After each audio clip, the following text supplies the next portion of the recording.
മനുഷ്യനായി മാറുവാനുള്ള ഒരു ശ്രമമാണ് നമ്മളിവിടെ നടത്തുന്നത് ഒന്നിച്ച്. അതാണ് സഹനാവവതു സഹനൗ ഭുനക്തു സഹ വീര്യം കരവാവഹൈ, കഠോപനിഷത്തിൻ്റെ ശാന്തി മന്ത്രമാണ്. ഒന്നിച്ച് നമുക്ക് പ്രയത്നിക്കാം, ഒന്നിച്ച് ഭക്ഷണം കഴിക്കാം, ഒന്നിച്ച് ലക്ഷ്യം നേടിയെടുക്കാം. മഹത്തായ ഒരു ആഹ്വാനം തന്നെയാണത്. അപ്രകാരമുള്ള ഒരു യജ്ഞമാണ് ഇവിടെ നടക്കുന്നത്, ഒരു ജ്ഞാനയജ്ഞമാണ്. ഈ ജ്ഞാനയജ്ഞത്തിൻ്റെ ഒരു പ്രത്യേകത ഞാൻ പറയാൻ ആഗ്രഹിക്കുന്നത്, സെക്രട്ടറി സൂചിപ്പിച്ചിരുന്നു, സാധാരണ രീതിയിലൊരു ഭാഗവത സപ്താഹം എന്ന് പറയുമ്പോൾ ഭാഗവതം വളരെ മനോഹരമായ അതിഗഹനമായ ആധ്യാത്മിക തത്വങ്ങൾ നിഗൂഹനം ചെയ്തിട്ടുള്ള അതിഗംഭീരമായ ഒരു കൃതിയാണ്.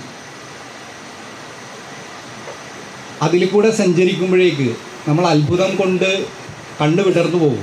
കാരണം ഇരട്ടപെറ്റ സഹോദരങ്ങളാണ് മഹാഭാരതവും ഭാഗവതവും. നിങ്ങൾ കേട്ടിട്ടുണ്ടാവുമല്ലോ, ഭാരതം എഴുതിയ വൈക്ലഭ്യം തീർക്കുവാൻ എന്ത് മാർഗം എന്നന്വേഷിച്ച് ഇരിക്കുമ്പോഴാണ് നാരദൻ വ്യാസനോട് പറയുന്നത്, നീ ഇതുവരെ ഇടപെട്ടിരുന്നത് ബുദ്ധിയോടായിരുന്നു, ബുദ്ധിയോട് മല്ലിട്ട് ആരും വിജയിച്ചിട്ടില്ല.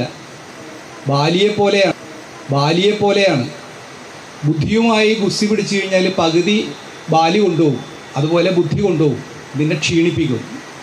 നീ സർവ്വതും സമർപ്പിച്ചുകൊണ്ട്, ഭക്തിയിൽ സമർപ്പിച്ചുകൊണ്ട് ഇനി നീ എഴുതി തുടങ്ങും എന്ന് പറഞ്ഞിട്ടാണ് ഭാഗവതം എഴുതി തുടങ്ങുന്നതെന്നുള്ളതാണ്. എത്ര മനോഹരമായൊരു കൽപ്പനയാണ്. ആ വാക്ക് തന്നെ നോക്കൂ, ഭക്തി. എന്താണ് ഭക്തി? വിഭക്തി അല്ലാത്തത് എന്തോ അതാണ് ഭക്തി. വിഭക്തി എന്ന് പറയുന്നത് സംസ്കൃത വ്യാകരണത്തിലെ ഒരു പദസൂചനയാണ്. എൻ്റെ, ഞാൻ, എന്നാൽ കൊണ്ട്, എന്നിലൂടെ എന്ന് പറയുന്ന വ്യാകരണം. അപ്പം ഞാൻ അവിടെ ഏകപുരുഷനാണ്, ഞാൻ അവിടെ നിലനിൽക്കുന്നുണ്ട്, ആ എക്സിസ്റ്റൻസ് ഉണ്ട്. ആ എക്സിസ്റ്റൻസിൽ കൂടെയാണ് എല്ലാവരും കർമ്മം ചെയ്തുകൊണ്ടിരിക്കുന്നത്. അപ്രകാരം കർമ്മം ചെയ്തുകൊണ്ടിരിക്കുന്ന ഞാൻ എപ്പോൾ ഇല്ലാതാകുന്നുവോ അപ്പോൾ ആ കഴിയുമ്പോഴേക്ക് അത് ഭക്തിയായി മാറുന്നു. അങ്ങനെയാണ് വിഭക്തി ഭക്തിയായി മാറുന്നത്.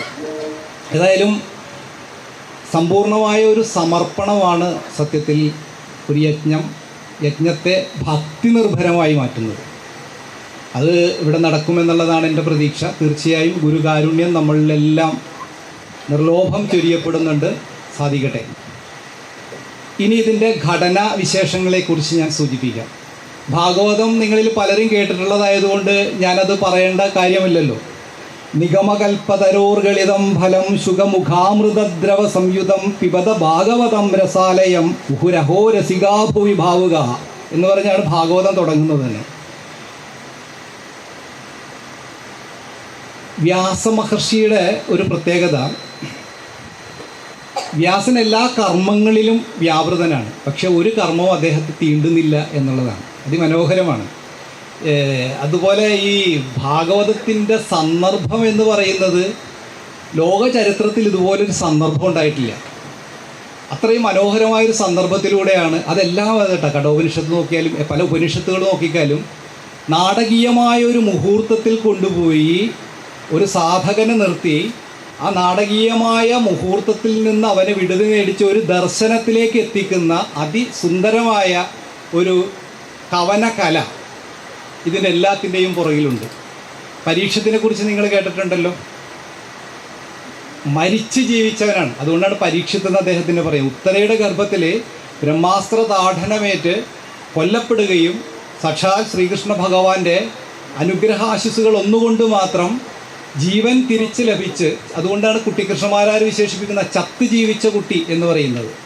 അപ്രകാരം ജീവിച്ച കുട്ടി ആ ഗർഭത്തിലിരിക്കുമ്പോൾ തന്നെ അവന് ഭഗവത് ദർശനം ഉണ്ടാകുന്നുണ്ട്. അതുകൊണ്ട് ഓരോ വ്യക്തി വരുമ്പോഴും അടുത്ത് വരുമ്പോൾ അദ്ദേഹം മുഖത്തേക്ക് സൂക്ഷിച്ചു നോക്കും.